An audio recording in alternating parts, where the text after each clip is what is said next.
Olá a todos e todas que acompanham o canal. Nesse vídeo aqui eu vou abordar a história do Reino do Congo. O Reino do Congo teria surgido por volta de 1390 e ele existiu até o final do século XIX. O Reino do Congo ele deu origem a países como a República Democrática do Congo, ao Congo-Brazzaville, que é vizinho à República Democrática do Congo, assim como também Angola, né, os nossos irmãos de língua e irmãos de cultura também. O Reino do Congo, assim como Angola e a República do Congo na atualidade, são ricos em petróleo e ouro, ou seja, são regiões com altas riquezas, com alto potencial de desenvolvimento, mas que infelizmente não alcançaram ainda esse tão almejado desenvolvimento, pelo menos para grande parte da população. O rei do Congo, ele era chamado de Manicongo. O Reino do Congo ele era tão organizado, no início do milênio, que quando os portugueses chegaram na região no final do século XV, eles se assustaram. Tanto é que a intenção inicial dos portugueses nem era dominar o Congo. Eles chegaram e viram aquilo tudo, eles pensaram, a gente não dá conta do recado.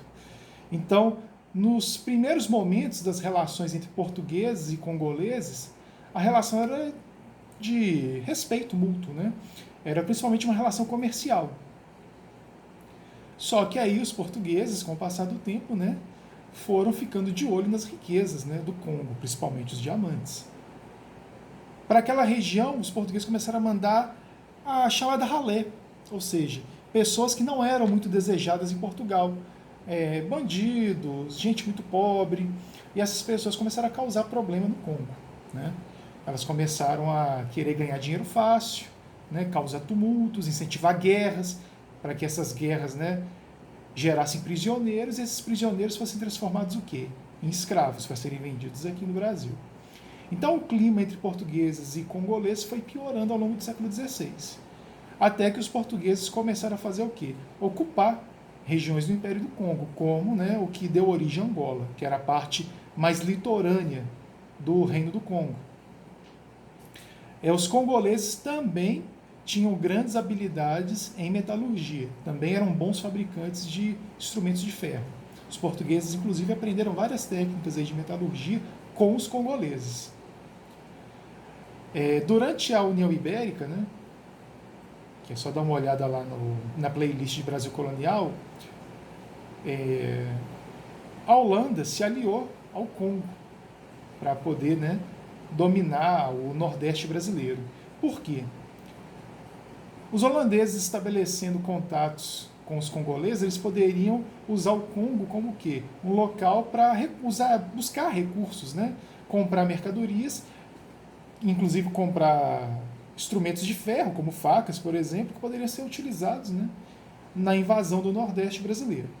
Tanto é que o Congo chegou a ter embaixada. Teve embaixada do Congo em Recife durante a invasão holandesa, entre 1640 e 1654.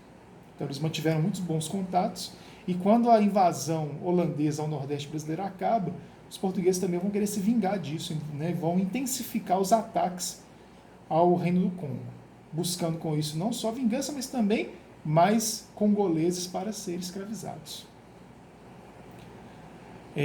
Outro trecho interessante é que também, na medicina, alguns médicos portugueses aprenderam receitas, usando ervas que os congoleses utilizavam. Então, conhecimento em medicina também foi levado para a Europa pelos portugueses e foi aprendido com os congoleses. Então, novamente, vamos reforçar isso aí.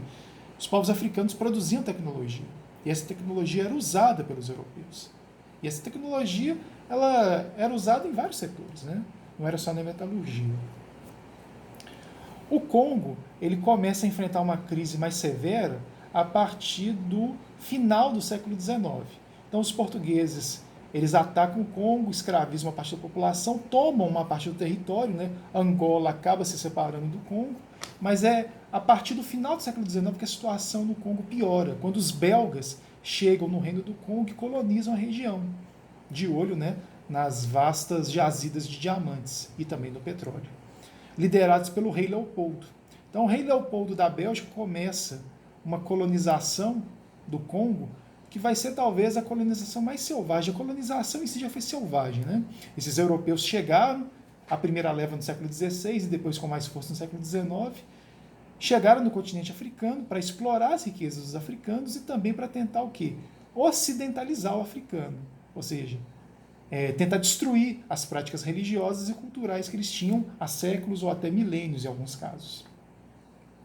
O rei Leopoldo e os belgas, eles não fizeram só isso, né?